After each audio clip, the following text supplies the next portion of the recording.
अस्सलाम वालेकुम। इफ्तिखार टॉक्स में खुशामदीद। मैं हूं डॉक्टर इफ्तिखार। मोहतरम नाज़रीन, इस साल यानी 2024 में अक्टूबर के पहले 2 हफ्तों में मैं और मेरी मिसेस जो हैं वो मोरक्को के 2 हफ्ते के टूर पे गए थे और हमने इस टूर के 8 ट्रैवल वीलॉग्स जो हैं तकरीबन 10, 12, 20 से 20 मिनट तक के ट्रैवल वीलॉग्स जो है वो एक सीरीज़ की शक्ल में चैनल के ऊपर आपकी खिदमत में अपलोड किए थे, जो आप में से बहुत सारे दोस्तों ने बहुत पसंद किए, जिसके लिए हम आपके शुक्रगुज़ार हैं।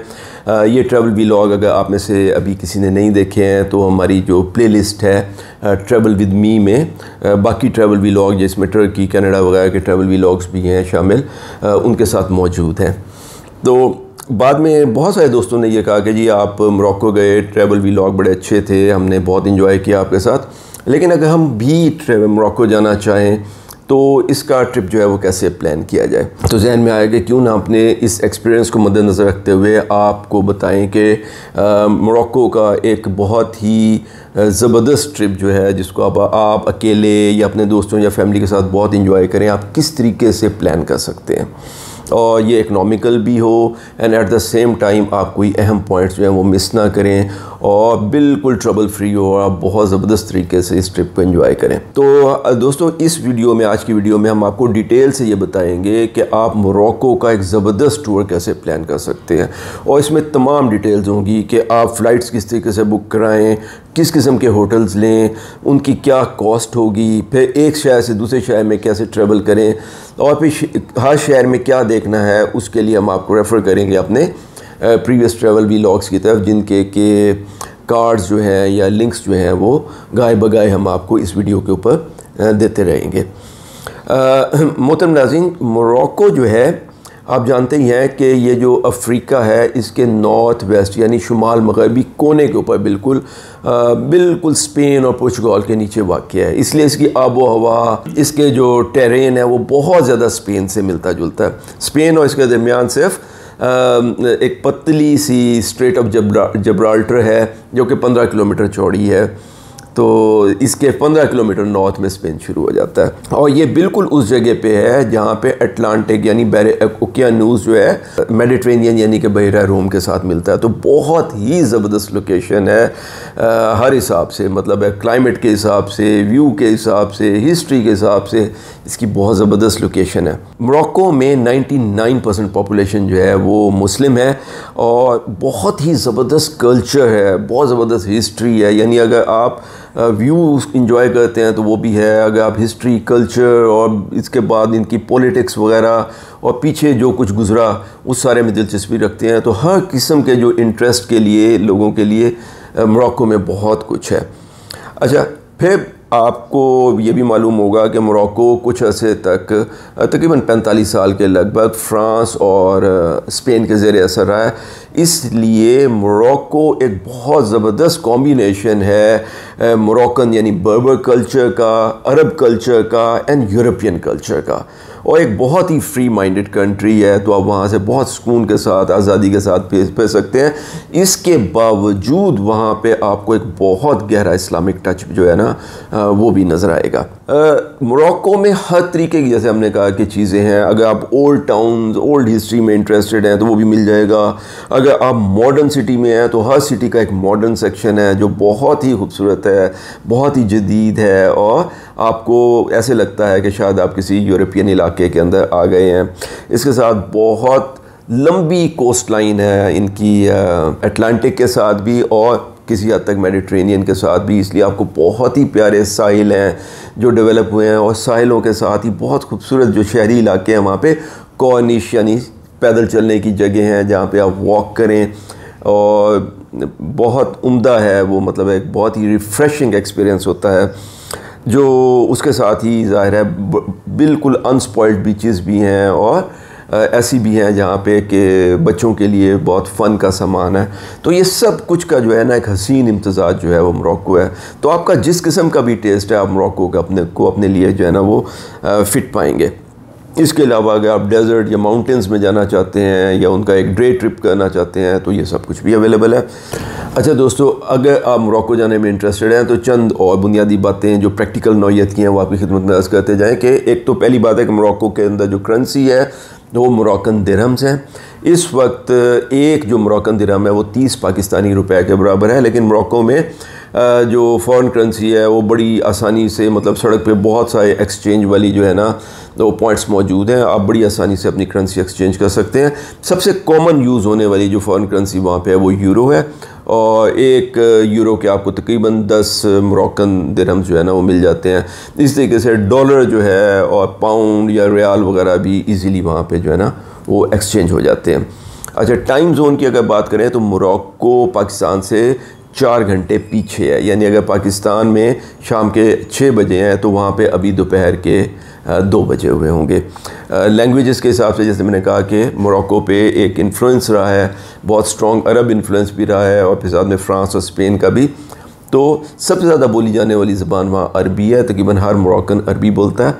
इसके अलावा उनकी लोकल ज़बान बर्बर है, लेकिन सारे लोग बर्बर नहीं बोलते हैं। तो मेन जो एक्चुअल टंग जो वहाँ पे इस्तेमाल होती है, ज़बान लैंग्वेज इस्तेमाल होती है, वो अरबी है। अरबी के बाद दूसरे नंबर पे फ्रेंच एंड स्पेनिश है। लेकिन काफ़ी सारे लोग, क्योंकि मोरक्को जो है वो एक बहुत पॉपुलर हॉलीडे डेस्टिनेशन है, तो वहाँ पे बहुत सारे लोग जो है वो अंग्रेज़ी भी समझते हैं, तो तकरीबन गुजारा हो जाता है। टैक्सी वाले लोग हैं, होटल के लोग हैं, रेस्टोरेंट पे आप जाएँ तो आप अपनी बात जो है उनको समझा सकते हैं। अच्छा, पाकिस्तान से अगर आपने तशरीफ़ लेके जाना है और आपका पाकिस्तानी पासपोर्ट है तो आपको वीज़ा दरकार है, जो कि आपको मोरक्कन एम्बेसी में अप्लाई करना पड़ेगा। लेकिन एक जो बड़ी अहम बात मैं आपसे जिक्र करना चाहूँगा कि अगर आपके पास आपके पासपोर्ट के ऊपर अमेरिका या कनाडा या ऑस्ट्रेलिया या बरतानिया या जापान या यूरोप का शेंगन वीज़ा एक्टिव स्टेट में मौजूद है, यानी कि वो अभी एक्सपायर नहीं हुआ है, तो आप मोरक्को का ऑनलाइन ई वीज़ा घर से अप्लाई कर सकते हैं, जो कि बहुत आसानी से अप्लाई हो जाता है। और उसके लिए बहुत कम डॉक्यूमेंटेशन चाहिए, सिर्फ आपके पासपोर्ट का पहला सफ़ा है जिस पे आपका नाम वगैरह दर्ज होता है, और आपके उस वीज़े की कॉपी है की फ़ोटो है, जिसकी बुनियाद पर, मिसाल तौर पर आपके पासपोर्ट पे अगर अमेरिकन वीज़ा है तो अमेरिकन वीज़े की जो है फ़ोटो जो है वो आपको अपलोड करनी होती है। और इसके अलावा आपको सिर्फ पेमेंट जो है ना उसका वो बंदोबस्त करना, तो जिसका मतलब ये है कि आपके पास एक क्रेडिट कार्ड होना बहुत ज़रूरी है। तो ये वीज़ा आप अप्लाई कर सकते हैं। वीज़ा अगरचे उनकी साइट पे लिखा हुआ है कि 3 दिन में आ जाता है, लेकिन हमारा एक्सपीरियंस है कि इसको 7 से 8 दिन लग जाते हैं। इसलिए वीज़ा अप्लाई करने के बाद अगर वीज़ा आने में थोड़ा सा टाइम लग जाए तो परेशान ना होइए। हमारा एक्सपीरियंस ये है कि ये 7 से 8 दिन में आता है। अच्छा, अब अगली बात यह है कि मोरक्को जाने का बेस्ट टाइम क्या है। वैसे तो मोरक्को के बारे में ये कहा जाता है कि मोरक्को एक ईयर राउंड डेस्टिनेशन है, यानी कि आप साल के किसी भी टाइम पे चले जाएं तो ठीक ही है। एक्चुअली समर में तो बहुत ही रश हो जाता है, हालांकि समर में टेम्परेचर्स थोड़े से वार्म हो जाते हैं, लेकिन जो लोग ठंडे इलाकों यूरोप वगैरह से आ रहे हैं उनको शायद वो अच्छा लगता हो।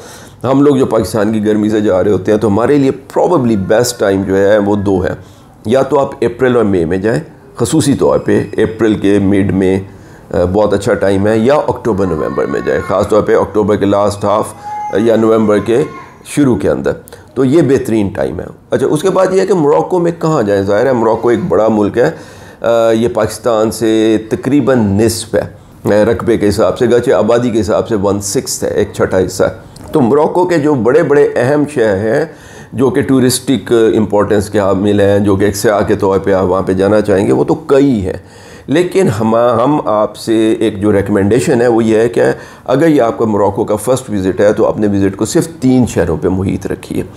इसमें आपको वो सब कुछ मिल जाएगा जो कि आप मोरक्को में देखना चाहते हैं। वैसे तो हर शहर में, हर जगह में कोई ना कोई अहम पॉइंट होता है जो कि टिक करने के लिए ज़रूरी होता है, लेकिन फिर इस तरीके से तो फिर दुनिया में बहुत सारी जगह हैं। लेकिन अगर आप मोरक्को की एक अच्छा ट्रिप लेना चाहते हैं और चाहते हैं कि मोरक्को में जो अहम चीज़ें हैं, मिसाल के तौर पे वहाँ पे जो ओल्ड टाउन्स हैं जिनको मदीनास कहते हैं, अच्छी बीचेस हैं, मॉडर्न एरियाज़ हैं, आप वो सब कुछ देख लें, तो मेरा ख्याल है कि 3 शहर ऐसे हैं जिनकी आप विज़िट प्लान कर लें, और वो हैं कासाब्लांका, फेस और टेंजर। ठीक है ना, जिसको वो अरबी ज़बान में टेंजर कहते हैं। तो टेंजियर अंग्रेज़ी में और टेंजर अरबी ज़बान में कहते हैं। तो इसके अलावा एक चौथा शहर है जो कि हम बहुत स्ट्रॉन्गली रिकमेंड करेंगे कि आप ज़ू देखें, लेकिन वहाँ स्पेसिफिकली जाके रहने की आपको ज़रूरत नहीं है, बल्कि जब आप टैंजर में हो तो वहाँ से एक दिन का डे ट्रिप आप वहाँ पे कर सकते हैं, और वो शेफशावन है जिसको द ब्लू सिटी कहते हैं। लेकिन अगर आप चाहें और मज़ीद इंटरेस्टेड हो तो जो और बड़े शहर हैं जो कि अच्छे टूरिस्टिक डेस्टिनेशन समझे जाते हैं, उसमें मराकश है, रबात है जो कि एक्चुअली मोरक्को का कैपिटल है, और अगादीर है।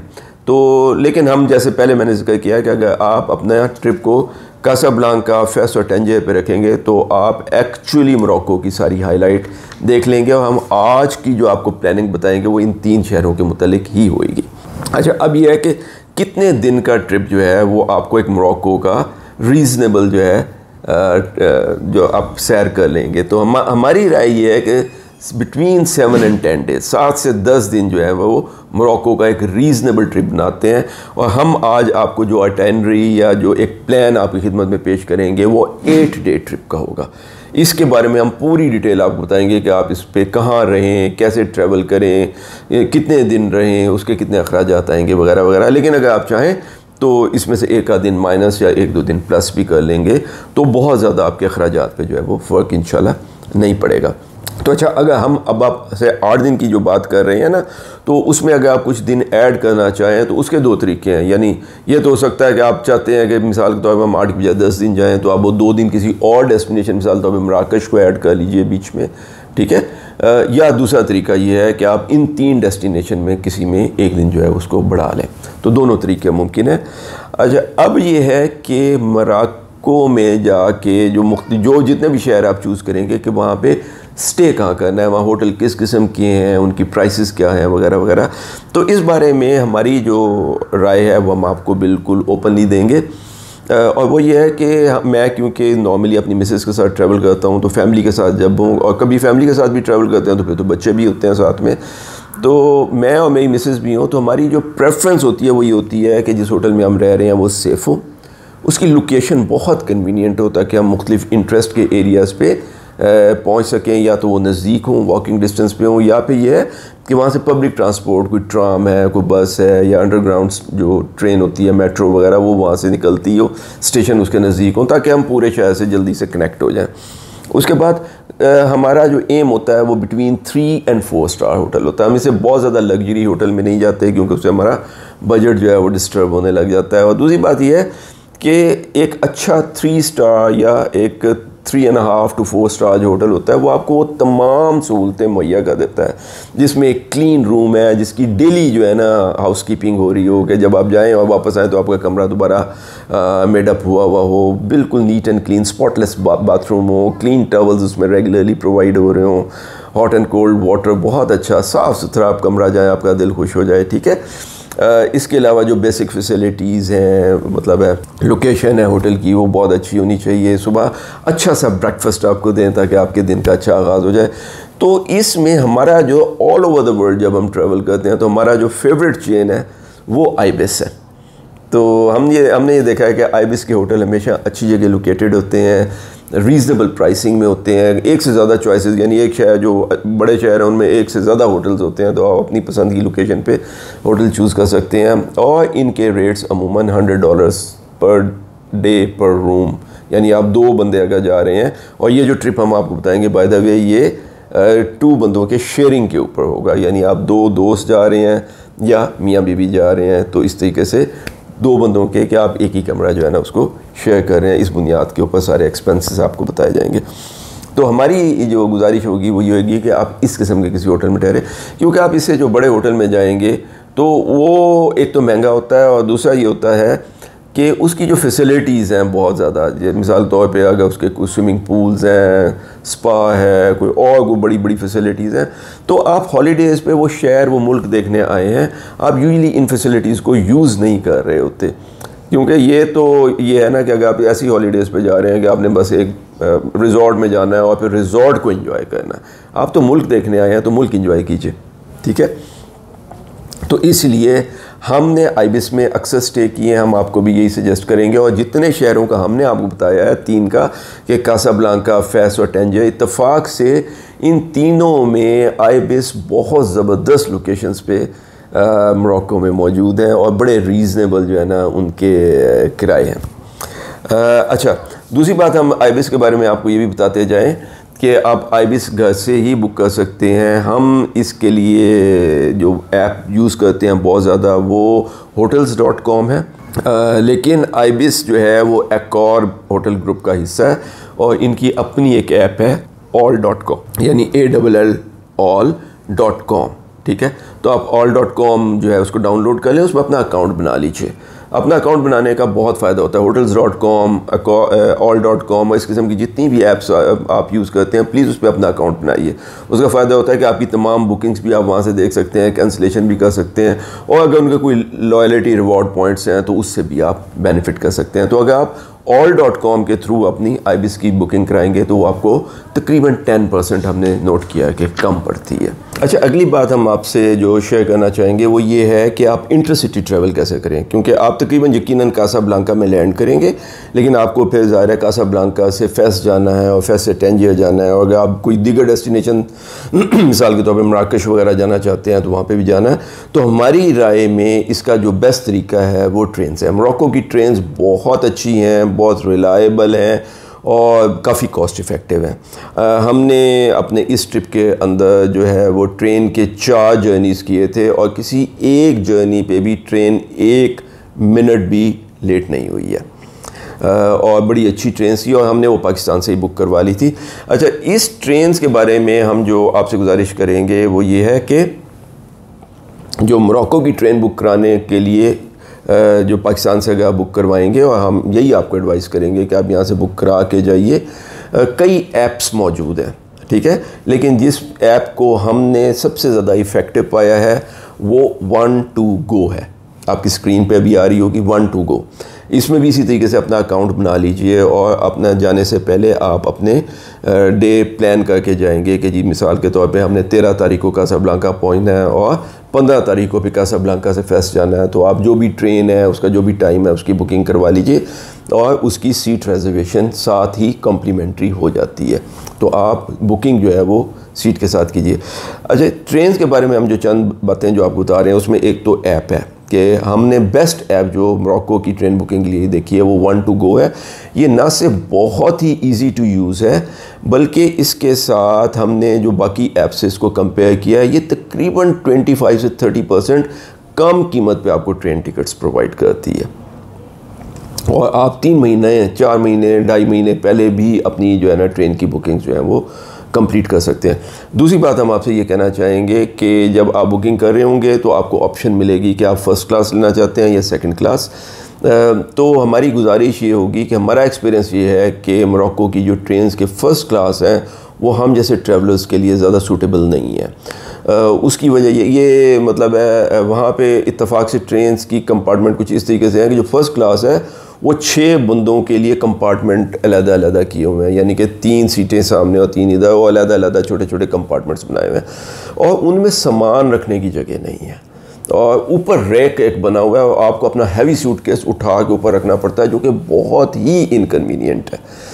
तो इसके मुकाबले में जो सेकंड क्लास है उनकी सीटें भी तकरीबन उतनी ही अच्छी हैं। हमें कम से कम हमने 4 में से 1 जर्नी सेकंड क्लास में और 3 फर्स्ट क्लास में की थी और हमने रिग्रेट किया था कि हमने फ़र्स्ट क्लास क्यों ले ली, क्योंकि वो ज़ाहिर है थोड़ी सी महंगी भी है, बहुत ज़्यादा नहीं, थोड़ी सी महंगी है। इसीलिए मुझे अंदेशा है कि आप ये देखें कि क्योंकि कीमत का फ़र्क नहीं है तो आप ये हमारी तरह फ़र्स्ट क्लास ना बुक कर लें।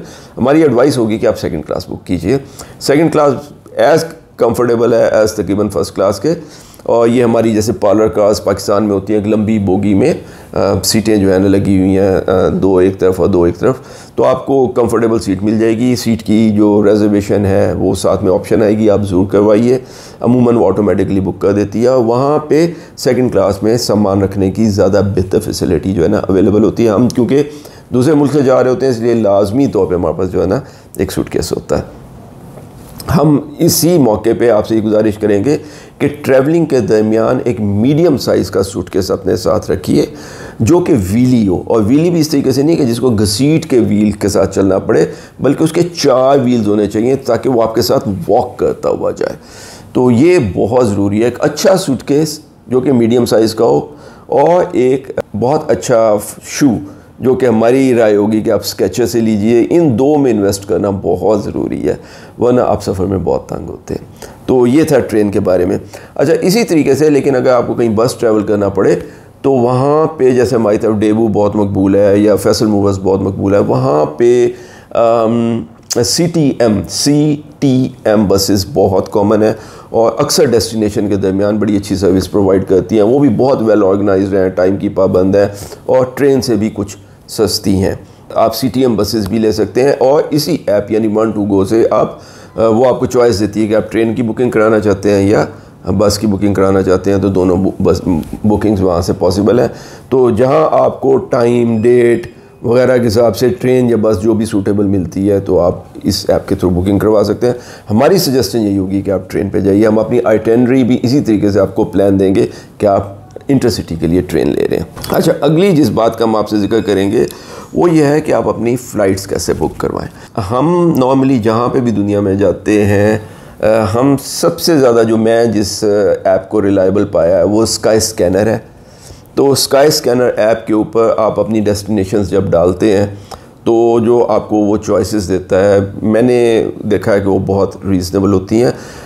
मेरी राय में पाकिस्तान से सबसे चीपेस्ट ऑफ़र कैसाब्लांका के लिए सऊदीया की होती है, लेकिन उस टाइम पे आप देख लीजिए कि कौन सी एयरलाइंस आपको बेहतर टिकट जो है ना प्रोवाइड कर रही है।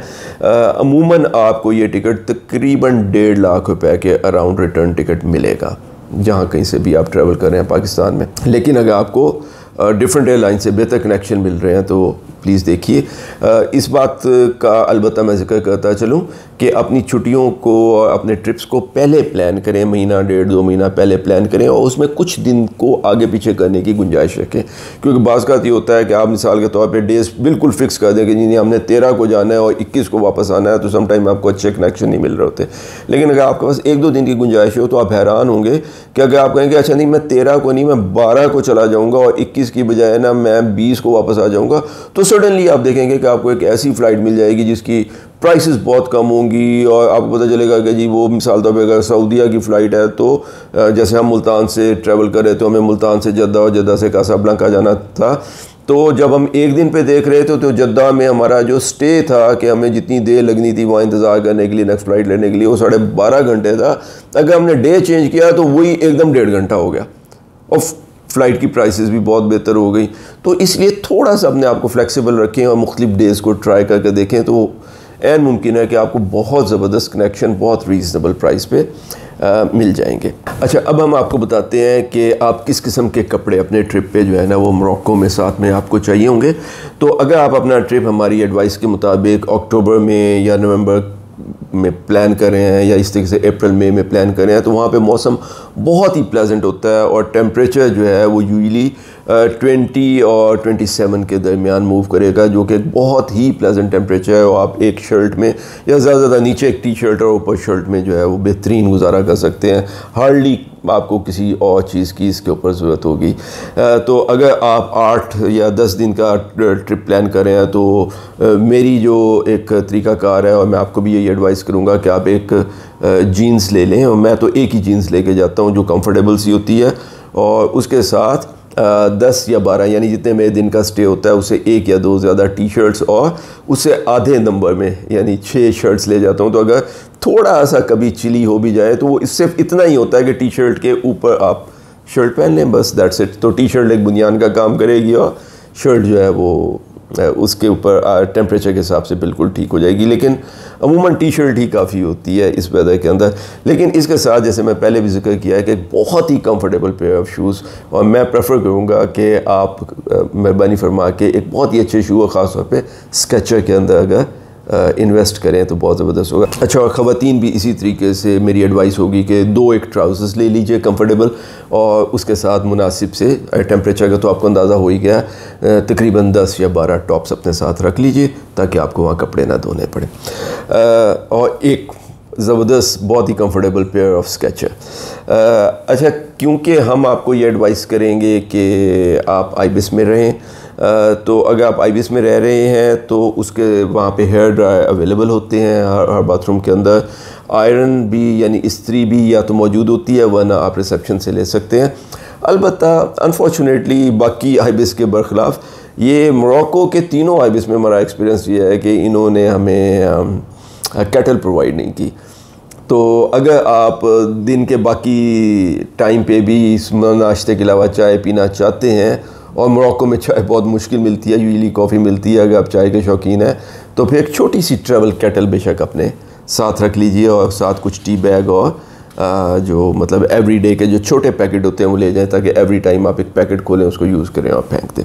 एक और जो बात है वो सिम है कि वहाँ पे ज़ाहिर है आजकल कनेक्टिविटी के दौर में सिम की बड़ी ज़रूरत होती है कि आप अपना मोबाइल कैसे यूज़ करेंगे।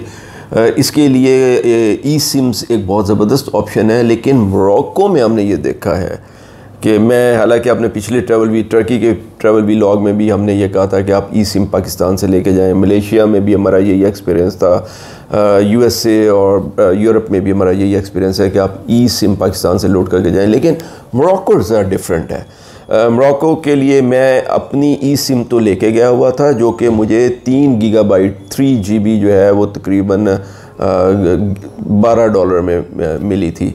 लेकिन हम जब मोरक्को पहुँचे तो हमें पता चला कि नहीं, एयरपोर्ट पे ही बहुत ज़बरदस्त जो ऑफ़र्स जो है ना अवेलेबल है। आप जब एयरपोर्ट से निकलते हैं तो उसका एग्ज़िट लाउंज के अंदर आपको ई सिम मिल जाती है, और बहुत अच्छी और बहुत ही इकनॉमिकल, कि आपको 100 दिरहम में, जो कि 3000 रुपये यानी $10-11 के बराबर बनता है, आपको 20 GB की डाटा सिम मिल जाएगी जो 30 डेज़ के लिए वैलिड है। तो ये बेहतरीन है। अच्छा, नेक्स्ट इसी में यही है कि करेंसी कौन सी साथ लेके जानी चाहिए। तो बिल्कुल बॉदर ना करें पाकिस्तान से जो है वो दिरहम वगैरह ख़रीदने की, क्योंकि मोरक्को में करेंसीज़ बहुत इजीली सड़क पे मुतअद्दिद करेंसी चेंज की जो है ना फैसिलिटीज़ मौजूद होती हैं, एयरपोर्ट पे भी, और आप आराम से अपनी करेंसी चेंज करा सकते हैं। एयरपोर्ट पे ज़्यादा अच्छे रेट्स नहीं होते, इसलिए एयरपोर्ट पे जाके बस थोड़ी सी करेंसी चेंज करा लें जो आपकी फौरी एक आध दिन की ज़रूरत के लिए हो।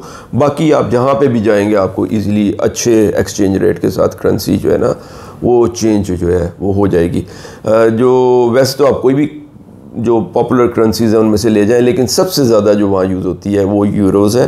तो अगर आपने करेंसी बाय करनी है तो मोरक्को के लिए यूरो बाय कर लीजिए, और जैसे मैंने आपसे जिक्र किया था तकरीबन 1 यूरो पे आपको 10 दिरहम जो है वो मिलेंगे। अच्छा नाज़रीन, मोरक्को के बारे में ये सारी मालूमात आपको देने के बाद अब हम आपसे आपके 8 डेज़ का जो ट्रिप हमने आपसे प्रॉमिस किया था उसकी फुल आइटिनरी आपको बताते हैं कि आप इसको कैसे प्लान कीजिए। ये जो 8 दिन का ट्रिप आप प्लान कर रहे हैं, हमारी ये राय होगी कि आप इसमें से पहले 2 दिन कासाब्लांका में, अगले 2 दिन फेस में, उससे अगले 3 दिन टैंजर में, और फिर 1 दिन वापसी पे कासाब्लांका में स्पेंड करें। तो ये टोटल 8 दिन होते हैं। 2 दिन कासाब्लांका में, 2 दिन फेस में, उसके बाद 3 दिन जो है वो टैंजर में, और फिर 1 दिन जो है वो कासाब्लांका में वापस, क्योंकि आपकी वापसी की फ़्लाइट कासाब्लांका से होगी। तो ये 8 डेज़ है। अच्छा, इसमें ये होगा कि फ़र्स्ट डे पे जब आप कासाब्लांका तशरीफ़ ले जाएंगे, तो जब आपकी फ़्लाइट वहाँ पहुँचेगी कासाब्लांका एयरपोर्ट पे, तो आपने 2 अहम काम करने हैं। पहली बात यह है कि थोड़ी सी करेंसी एक्सचेंज करवा लीजिए। हमारी राय में 100 यूरो के करीब तकरीबन 1001 दिरहम आपके पास अगर हो तो ये बहुत काफ़ी हैं। शुरू में एयरपोर्ट से बस इतने ही एक्सचेंज करवा लें, वहाँ पे बहुत सारे एक्सचेंज वाले जो है ना 2-3 काउंटर मौजूद हैं। और दूसरा यह है कि अपनी सिम वहीं पे ले लीजिए। तो जैसे हमने कहा है कि आपको 100 दिरहम के 20 GB या जो भी जब आप तशरीफ़ ले जाएंगे तो इससे मिलते जुलते रेट्स होंगे, वो उनसे अपने फ़ोन में वो सिम डलवा के एक्टिव करवा के चेक कर लीजिए, ठीक है, और उसके बाद ही एयरपोर्ट छोड़ें। उसके बाद अब ये है कि आप, हमारी राय ये होगी कि आप कासाब्लांका के आइबिस में रहें। कासाब्लांका में शायद 3 आइबिस हैं। हमारी सजेशन है कि जिस आइबिस का आप इंतखाब करेंगे उसका नाम है Ibis Casa Voyager. Casa Voyager actually Casablanca का सेंट्रल ट्रेन स्टेशन है। कासाब्लांका में कई ट्रेन स्टेशन है, कासा ओएसिस भी है, कासा वॉयेजर भी है, और कासा पोर्ट भी है। तो आपने कासा वॉयेजर जो है उस स्टेशन पे जाना है, और कासा वॉयेजर का ही आइबिस लेना है। इसको ऑनलाइन बुक कर लें, जिस भी प्लेटफॉर्म से आप करना चाहें। आप इसको all.com से भी कर सकते हैं, hotel.com, booking.com वगैरह से भी, ठीक है। तो आप 2 नाइट्स के लिए इसको बुक कीजिए, और जैसे मैंने आपसे जिक्र किया था कि तकरीबन ये आपको 60, 70, $80 के आसपास पर नाइट पड़ेगा, ब्रेकफास्ट समेत 1 रूम, ठीक है। अच्छा, अब आप जब एयरपोर्ट पे अपने 2 ज़रूरी काम यानी 100 यूरो की करेंसी चेंज और एक सिम ले लेंगे, तो उसके बाद अगर तो आप 1 या 2 लोग हैं तो आप ट्रेन लीजिए एयरपोर्ट से कासा वॉयजर ट्रेन स्टेशन जाने के लिए। लेकिन अगर आप 3 या 4 लोग हैं तो प्रॉबली आप ट्रेन के चक्कर में ना पड़ें, आपको टैक्सी जो है ना वो सस्ती पड़ेगी। सस्ती तो नहीं पड़ेगी लेकिन तकरीबन बराबर पड़ जाएगी। तो टैक्सी लीजिए और कंफर्टेबली जो है ना अपने होटल पहुंच जाए। तो अगर आपने ट्रेन लेनी है तो एयरपोर्ट से ही कासाब्लांका एयरपोर्ट से ही उसी में ट्रेन टर्मिनल है जो कि नीचे आपको नीचे उतर के जाना पड़ता है। तो पहले करेंसी एक्सचेंज कर लें, अपनी सिम ले लें, फिर ट्रेन जाएँ। 60 दिरहम की यानी कि 1800 रुपये की एक टिकट है जो कि आपको कासा वॉयजर स्टेशन तक ले जाएगी एयरपोर्ट से। लेकिन अगर आप जैसे मैंने जिक्र किया 3 या 4 बंदे हैं तो फिर आपको नीचे जाने की ज़रूरत नहीं है। आप अपनी करेंसी एक्सचेंज और सिम के बाद बाहर निकल जाएं और बाहर से टैक्सी लें। सिटी सेंटर में अक्सर जगह तक टैक्सी आपको तकरीबन 300 दिरहम में ले जाएगी। ये देखिएगा कि पूरे मोरक्को में हैगलिंग बहुत होती है। आप जो है ना मतलब है ये हम आपको एक आइडिया दे रहे हैं। अगर टैक्सी ड्राइवर आपसे हो सकता है 500 दिरहम मांगे तो आप उससे हैगलिंग कर सकते हैं कि नहीं आप 500 दिरहम कैसे मांग रहे हैं, ये तो 300 दिरहम है, मैं 300 दिरहम दूंगा। आप देखेंगे कि वहाँ एक लंबी लाइन होगी, अगर एक नहीं तो दूसरा जो है ना वो 300, तो 300 दिरहम के आसपास आपकी बात जो है ना इंशाल्लाह तय हो जाएगी। तो आप टैक्सी लेके जो है ना कासा वॉयजर आ जाइए। अगर आप ट्रेन पे आ रहे हैं तो जैसे ही आप कासा वॉयजर पे उतरेंगे और ट्रेन स्टेशन से बाहर निकलेंगे तो बिल्कुल सामने कासा वॉयजर की जो पार्किंग है उसके बिल्कुल सामने मतलब है हार्डली 2 मिनट की वॉक के ऊपर आपका होटल है। आप वॉक करते हुए अपने सूटकेस को, जैसे मैंने आपसे कहा कि वॉकिंग सूटकेस आपने लेके जाना है, तो वॉक करते हुए जो है ना होटल तशरीफ़ ले जाएं आइबिस कासा वॉयजर और वहाँ 2 नाइट्स के लिए चेक इन कर लें। वहाँ जाने के बाद क्योंकि आप सफ़र से थके होंगे थोड़ा सा रेस्ट कीजिए और रेस्ट करने के बाद शाम को आपके पास कई चॉइसेस हैं। पर हमारी जो गुजारिश है वो ये होगी कि आप बाहरी टैक्सियों की एक लंबी लाइन है उनमें से एक टैक्सी लें जो कि उसको कहें कि वो आपको एन दायब, जो कि उनकी एक बहुत ज़बरदस्त एरिया है इसके ऊपर बीच के ऊपर, और उसकी बड़ी खूबसूरत कॉर्निश बनी हुई है जहाँ पे आप वॉक कर सकते हैं। वहाँ बहुत सारे खूबसूरत रेस्टोरेंट हैं, वहाँ तशरीफ़ ले जाएं शाम को मतलब 5 बजे 4 बजे आप तशरीफ़ ले जाएं। तो 4-5 बजे का बेस्ट टाइम है क्योंकि आप रोशनी का टाइम भी देख लेंगे और उसके बाद पे लाइट जब मध्यम होने लगेगी लाइटें जलेंगी तो उस टाइम का भी बहुत ही अपना एक मज़ा है। तो आप वहाँ तशरीफ़ ले जाएंगे तकरीबन 50 से 60, और अगर ज़्यादा रश टाइम है तो समटाइम 70-80 दिरहम में टैक्सी आपको वहाँ पे ले जाएगी। वैसे तो बिल्कुल सामने ट्राम चल रही है, आप ट्राम से भी जा सकते हैं, लेकिन 16 दिरहम ट्राम के पर हेड लगेंगे तो 2 बंदों के 32 दिरहम है। तो 2 से ज़्यादा जैसे ही आप होते हैं लोग तो अमूमन वहाँ पे टैक्सी ज़्यादा चीप होती है। लेकिन टैक्सी पे मेक श्योर करें कि या तो वो मीटर यूज़ कर रहा हो या फिर आप उससे पहले तय कर लीजिए, वरना टैक्सी ड्राइवर अमूमन आपसे ज़्यादा पैसा लेने की कोशिश करेंगे। लेकिन जैसे हमने आपसे जिक्र किया एन दायब तक आपको 50-60 दिरहम में कैब मिलनी चाहिए, ज़्यादा 70 दिरहम में। शाम को वहाँ पे घूमें, वहीं पे अच्छा सा डिनर, वहीं बहुत सारे रेस्टोरेंट्स हैं वहाँ कीजिए, वापस आएँ और आराम से सो जाएं। अगले दिन के लिए यानी जो आपका सेकंड डे होगा, हमारी आपको एडवाइस ये है कि आप कासाब्लांका के लिए एक टूर बुक कर लें जो कि आपको पूरा कासाब्लांका जो है ना ये तकरीबन एक हाफ़ डे टूर होता है जो कि तकरीबन 4 घंटे 5 घंटे में आपको जो अहम जो लैंडमार्क्स हैं वो सारे दिखाते हैं, वहाँ उतारते हैं, वहाँ अंदर ले जाते हैं, उसके हिस्टोरिकली भी उनके बारे में बताते हैं। तो तकरीबन आप तमाम कासाब्लांका घूम लेंगे, ठीक है। और वापसी पे वो आपको आपके होटल भी छोड़ सकते हैं, और अगर आप दरमियान में कहीं ड्रॉप होना चाहें तो ऐसा भी कर सकते हैं। हम इसके लिए यूजुअली एक ऐप का इस्तेमाल करते हैं जो वाइटर है या गेट योर गाइड। तो ये भी आपकी स्क्रीन पे इस वक्त आ रहे होंगे। इनमें इन दोनों ऐप्स को चेक करें और इसके मुख्तलिफ़ किस्म के जो टूर्स हैं वो अवेलेबल हैं, वो भी बुक करवा लीजिए। हमारी राय यही होती है कि आप ऑनलाइन पे इनको बुक करवा लें। इसके लिए हमारा जो वीलॉग था कासाब्लांका कि आपको कहाँ कहाँ क्या क्या चीज़ें देखनी चाहिए, उसका लिंक जो है वो भी आपकी स्क्रीन पे इस वक्त शेयर हो रहा है। एनीवे, पूरा दिन कासाब्लांका एंजॉय करने के बाद रात को आके आप रेस्ट करें और अगले दिन की आपकी जो ट्रेन है वो बुक होनी चाहिए क्योंकि थर्ड डे की आपकी आइटनरी ये होनी चाहिए कि आपने कासाब्लांका से फेस जाना है और इसकी ट्रेन पहले ही जैसे मैंने जिक्र किया था कि आप बुक करवा लीजिए। अमूमन ये ट्रेन 25 से 30 डॉलर के लगभग आपकी बुकिंग होएगी एक बंदे की। जब आप थर्ड डे पे कासाब्लांका से फेस जाने लगेंगे तो फिर वही बात है कि आप आइबिस होटल जो कि कासा वॉयेजर आइबिस है वहाँ से वॉक करते हुए ट्रेन स्टेशन जाएं, ट्रेन पे बैठें और फेस पहुँच जाएं। और फेस का जो आइबिस है वो भी ट्रेन स्टेशन के बिल्कुल साथ वॉकिंग डिस्टेंस पे है। तो आप ट्रेन स्टेशन से निकलें, वॉक करते हुए अपने होटल में जाएं और रिलैक्स करें। थोड़ी देर आराम करने के बाद आप अपने होटल से टैक्सी लें और उसको कहें कि वो आपको बाब बजलूद लेके जाए। बाब बजलूद का मतलब है ब्लू, यानी ब्लू गेट लेके जाए। ये एक बहुत ही फेमस एरिया है फेस का, जो कि एक वॉल्ड सिटी है, यानी एक फसील वाला शहर है, एक दीवार के अंदर एक बहुत पुराना शहर है, ठीक है, और बहुत ज़बरदस्त इसकी हिस्ट्री है और बहुत खूबसूरत है अंदर से देखने में। तो बाब बजलूद इसका एक सेंट्रल एरिया है। तो टैक्सी आपको तकरीबन इसी तरीके से 30 दिरहम के करीब जो है बाब बजलूद पे लेके जाएगी। बाब बजलूद उतर जाए और बाब बजलूद के अंदर दाखिल हो के शहर को एक्सप्लोर करें, घूमें, बेशक गलियों में गुम हो जाएं, फिर पूछते पूछाते बाब बजलूद पे वापस आ जाएं। वहीं पे बेतहाशा रेस्टोरेंट्स हैं, अपना टाइम स्पेंड करें, इवनिंग वहाँ पे स्पेंड करें, जो फेस है उसको टेस्ट करें। फेस बहुत ज़बरदस्त एक जगह है और बहुत सेफ़ भी है, हालांकि उसकी गलियाँ हैं पुराने शहरों की तरह, लेकिन बहुत ही खूबसूरत जगह है। वहीं पे डिनर कीजिए और टैक्सी लेके वापस आ जाए। जो चौथा दिन है जो कि आपका फेस में दूसरा दिन होगा, फिर हमारी राय होगी कि सेकंड डे पे एक टूर बुक कराएं।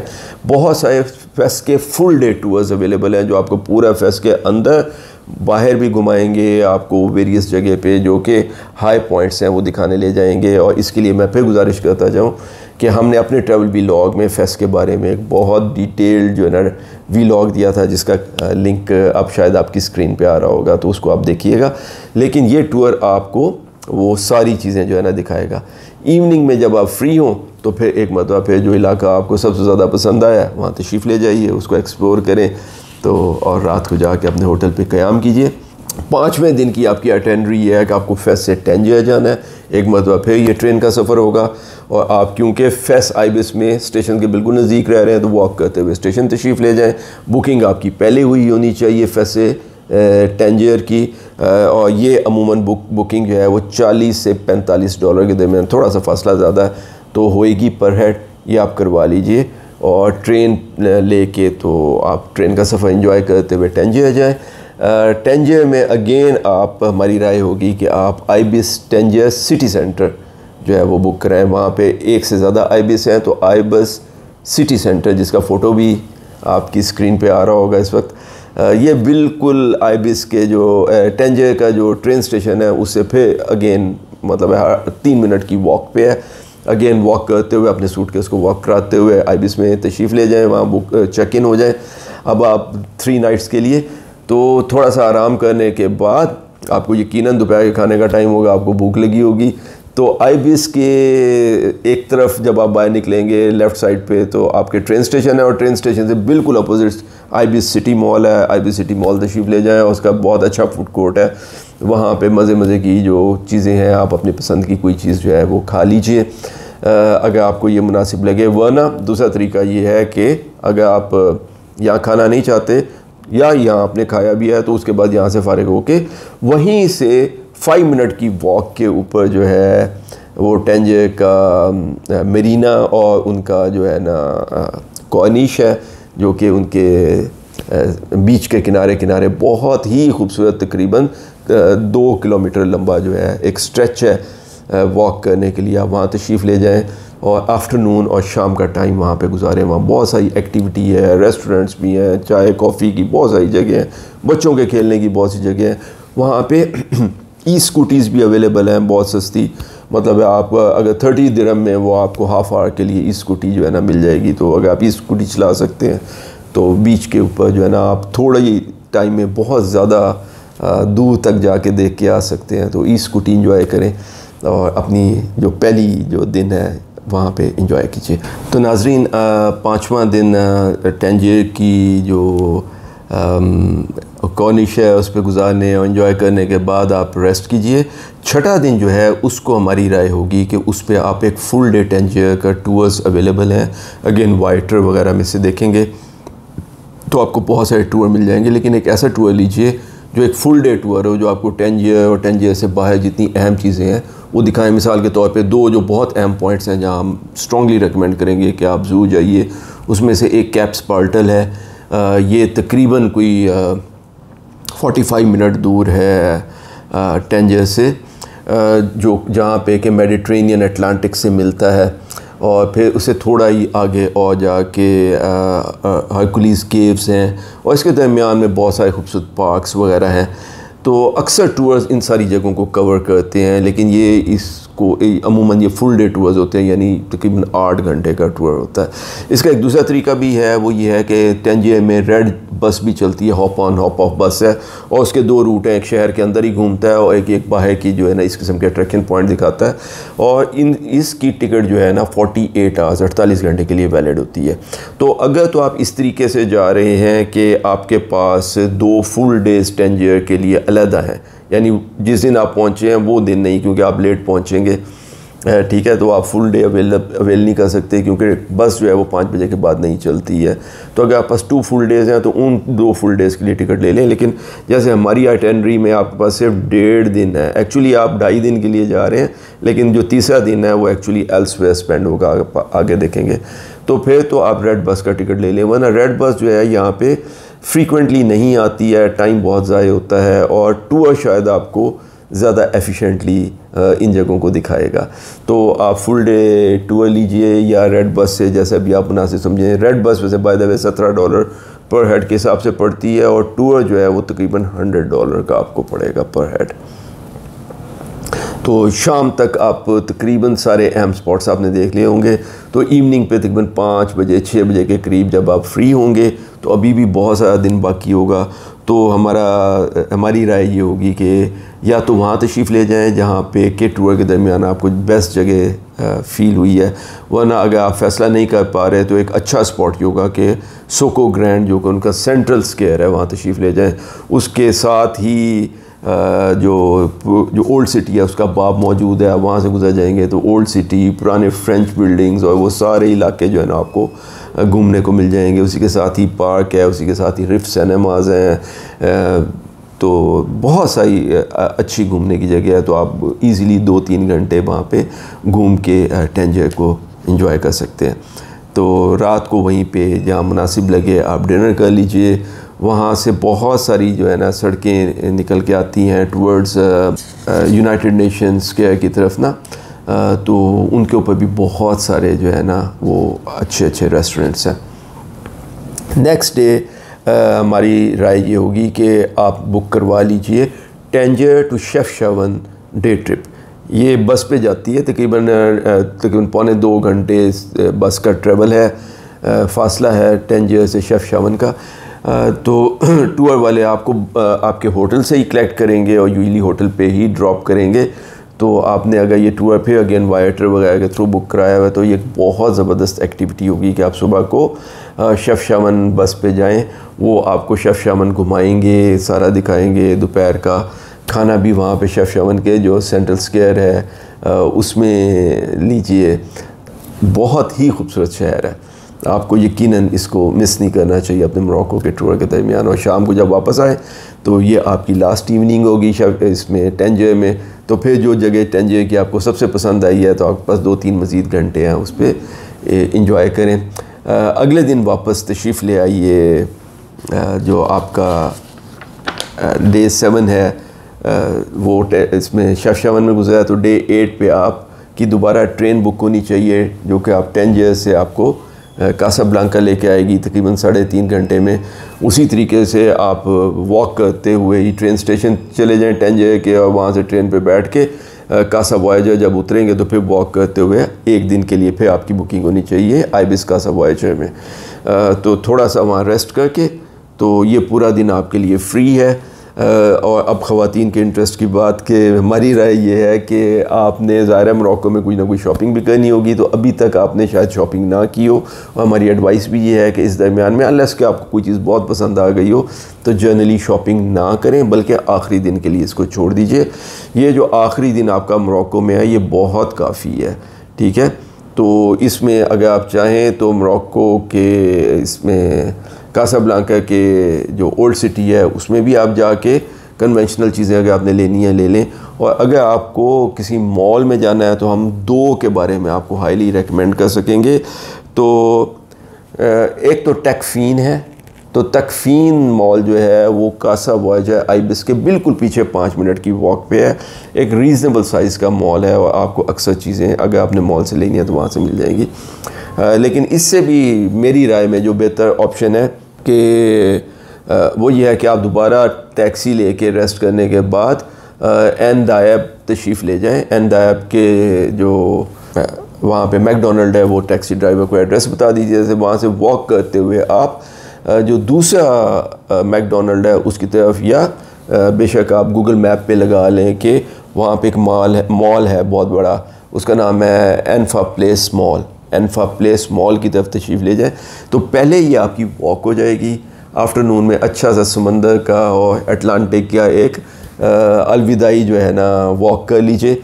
उसके बाद आप फिर एनफा प्लेस मॉल के अंदर दाखिल हो जाएंगे। एनफा प्लेस मॉल में तकरीबन वो तमाम शॉप्स मौजूद हैं जिसकी कि आपको एक मॉल में तलाश होती है। जो भी मुनासिब सी शॉपिंग करनी है आप वहाँ से कर लें।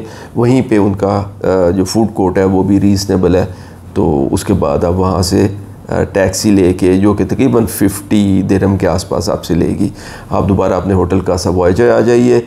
अगले दिन आपकी फ़्लाइट होगी, तो फ़्लाइट पे फिर एक मरतबा आप सुबह उठ के, अगर आपकी फ़्लाइट डे टाइम पे है तो 7 बजे से ट्रेन्स वर्क करना शुरू करती हैं। तो आप डिपेंड करता है कि 1 या 2 आदमी हैं तो ट्रेन पे, और अगर से ज़्यादा है तो आप अपनी टैक्सी बुक करवा के एयरपोर्ट पहुंच सकते हैं। अगर आपकी फ़्लाइट नाइट टाइम पे, ऑकवर्ड टाइम पे है तो इसके लिए भी वाइटर पे टैक्सी की जो है ना एयरपोर्ट ट्रांसफ़र की ऐप्स हैं जो बहुत रिलायबल है। हमने भी इसी को यूज़ किया था। तो इवन रात के 2 बजे, 3 बजे, 4 बजे टैक्सी जो है आपके लिए स्पेशल बड़े साइज़ की जो मर्सिडीज़ वीटो टैक्सी है वो आएगी। अगर आपका सामान ज़्यादा है तो आपको पिक करके एयरपोर्ट ले जाएगी और आप खैर से फिर पाकिस्तान वापस तशरीफ़ ले आइए। तो नाज़रीन, ये हमारी तरफ से गुजारिशात थी कि आप मोरक्को का ट्रिप कैसे प्लान करें। और अब आखिर में हम आपको इसकी ब्रेक डाउन देंगे कि इस किस्म के एक ट्रिप के लिए आपको कितने पैसों की ज़रूरत है। जैसे हमने आपसे कहा था कि हमारी इस बारे में अजम्पशन ये है कि आप 2 लोग कम से कम ट्रैवल करें। ये 2 आदमियों का हमने आपको एक्सपेंस की एक लिस्ट और बाकी सारी डिटेल बता रहे हैं। तो अगर आप 2 लोग हैं तो ऑन एन एवरेज आपको ये टिकट 1.5 और 2 लाख रुपए के दरमियान रिटर्न टिकट मिलना चाहिए। हम जितनी भी प्राइसिंग यहाँ पे लगा रहे हैं उसको थोड़ा सा ज़्यादा साइड पे, मिसाल के तौर पे अगर कोई एक चीज़ 9,225 की है तो हम उसको 10,000 ही राउंड फिगर करके लगाएंगे, ताकि हम जो आपको एस्टिमेट बताएं आपका एक्चुअल एक्सपेंस अल्लाह करेगा उससे थोड़ा कम ही होगा, ज़्यादा नहीं होगा। तो आप 2 लोग हैं तो 2 लाख की भी अगर टिकट लगाई जाए तो ऑन एन एवरेज आपके 4 लाख रुपए एयर टिकट के हैं। अगर आपके पास आप ई वीज़ा के लिए क्वालिफाई करते हो और ई वीज़ा अप्लाई करते हैं तो एक वीज़ा जो है वो 707 दिरहम यानी तकरीबन 24,000 रुपये का है। तो तकरीबन 24 जमा 24 48 बनते हैं, लेकिन एक दफ़ा फिर वही 50,000 रुपये का आप वीज़ा ले लीजिए। उसके बाद आपका 8 नाइट का अगर आप आइबिस होटल का स्टे लगाएंगे तो ऑन एन एवरेज 70 से 75 डॉलर के करीब यानी 20,000 रुपये पर नाइट जो है आप लगाएंगे, तो ये तकरीबन 8 नाइट्स के 1,60,000 रुपये हैं। फिर इंटरसिटी ट्रैवल की जो आपको ट्रेन बुकिंग्स करवानी पड़ेंगी तकरीबन 60,000 रुपये उसके हैं। और फिर मील्स, ब्रेकफास्ट तो सारे होटल्स में आपके हो जाएंगे, लेकिन जो बाकी मील्स हैं यानी 2 मील्स आपने डेली डिनर एंड लंच जो है वो लेना है। तो आप 2 लोग हैं तो इस तरीके से ये जो आपके 8 दिन के 16 लंचेस और 2 लोग हैं तो तकरीबन 32 जो मील्स बनेंगे उसकी जो प्राइस है वो तकरीबन 1,20,000 रुपये है, क्योंकि तकरीबन 120 हमने दिरहम पर मील के हिसाब से लगाया है। तो 120 दिरहम में आपको बहुत अच्छा मील मिल जाता है। मैनी अ टाइम आपको एक्चुअली इससे कम में मिल जाएगा। कभी अगर आप स्ट्रीट फूड लेना चाहें तो वो काफ़ी कम में भी मिल जाएगी। लेकिन फिर वही बात है कि हम एक एवरेज इतनी लगाना चाह रहे हैं कि आपका जो अल्टीमेट बिल है वो इसी बजट के अंदर अंदर रहे। उसके बाद साइट सीइंग जो टूर्स आप बुक कराएंगे, एक कासाब्लांका का टूर है, एक फेस का टूर है, एक टेंजर का, और एक फिर टेंजर से जो आप डे ट्रिप करेंगे शेफशावन का, तो ये तकरीबन 1,80,000 रुपये इसका एस्टीमेट है। उसके बाद वहाँ पे जो आपको टैक्सीज़ वगैरह मुख्तलिफ जगह पे लेनी पड़ेंगी, तो हमारा एस्टीमेट है कि 40 से 50,000 रुपये इसका बजट आप अलहदा कर लीजिए। और इसी तरीके से दरमियान में मील्स के अलावा ज़ाहिर है आप बीच पे घूम रहे हैं या एल्सवेयर जा रहे हैं तो कहीं पानी, कहीं कोई कोल्ड ड्रिंक, कहीं आइसक्रीम, कहीं कॉफ़ी, टी आप पीना चाहेंगे तो प्लीज़ पीजिए, अपने आप को रोकिए नहीं। ये टाइम है आपके प्लेजर का एंड एन्जॉयमेंट का, तो एंजॉय कीजिए। और 50-60 हज़ार रुपये का बजट इसके लिए अलहदा कर दें। तो जब हमने इस सारे को टोटल किया है तो ये 10,70,000 रुपये आ रहा है। तो हमारा ख़्याल ये है कि इंशाल्लाह जिस तरीके से हमने ये प्राइसिंग की है तो we are talking about 1 million rupees 2 बंदों के लिए, यानी 5 से 5.5 लाख रुपए पर पर्सन अगर आप 2 लोग ट्रैवल कर रहे हैं and you are sharing a room, तो आपके एक्सपेंसेस एस्टिमेटेड हैं इसमें इस ट्रिप के लिए। और ज़ाहिर है इसमें शॉपिंग शामिल नहीं है। और इस तरीके से आप इसमें किस चीज़ को अगर अपग्रेड करना चाहेंगे, अपने दिन बढ़ाना चाहेंगे, डेस्टिनेशंस बढ़ाना चाहेंगे या होटल्स इससे बेहतर लेना चाहेंगे, तो उसके भी एक्सपेंसेस जो है वो भी इस हिसाब से उसका एस्टीमेट बढ़ा लीजिए।